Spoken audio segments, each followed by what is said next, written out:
My primary takeaway was the fantastic work that's being done here in Georgia on conservation, and especially this ag conservation. This is just, I mean, some of this stuff is just groundbreaking work, cutting edge. I mean, all the great words for it. It was great to be here. I got a lot of takeaways from this. I got a lot to think about over the next few months. That's great. I mean, you know, first of all, the ag work that's being done, the ag community is fantastic at getting the words out. These soil conservation districts are terrific institutions.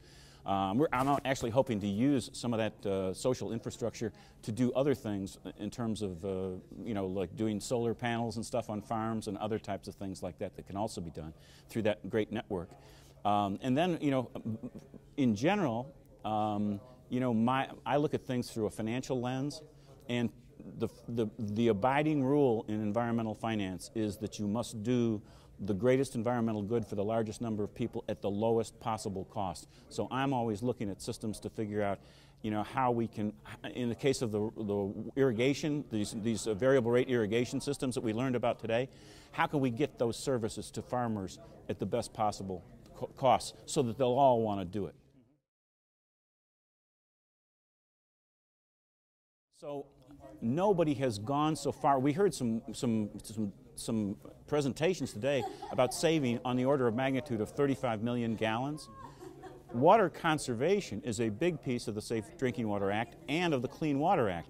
But I can tell you, because I live with these guys every day, no one's given any thought to connecting variable rate irrigation with what is traditional water conservation, like building a reservoir.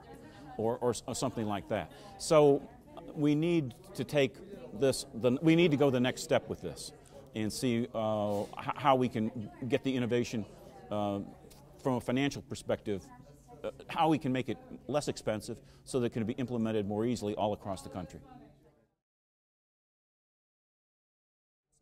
Well, I think, you know, the way I see it is that the Conservation Leadership Partnership is excellent at going out to places like they came here today and finding entrepreneurial initiatives and innovative initiatives and identifying these, and then they're good, at least I'm looking forward to seeing them try and facilitate the implementation of these on a nationwide basis or even a global basis.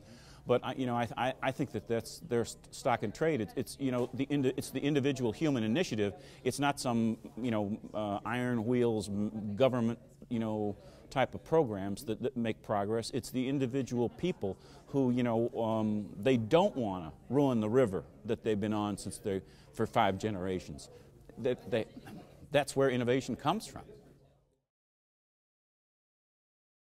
Focus. My presentation concerned a lot of the shortcomings of the government programs that are there, and one of the goals that I'm looking at personally is the creation of a private environmental finance mechanism that'll. One of the examples that I need to tell you about is that in my home state of Maryland, there are 127 projects on the project priority list for cleaning up the Chesapeake Bay. They're funding 11 of them this year, so there's 116 projects that don't have any money.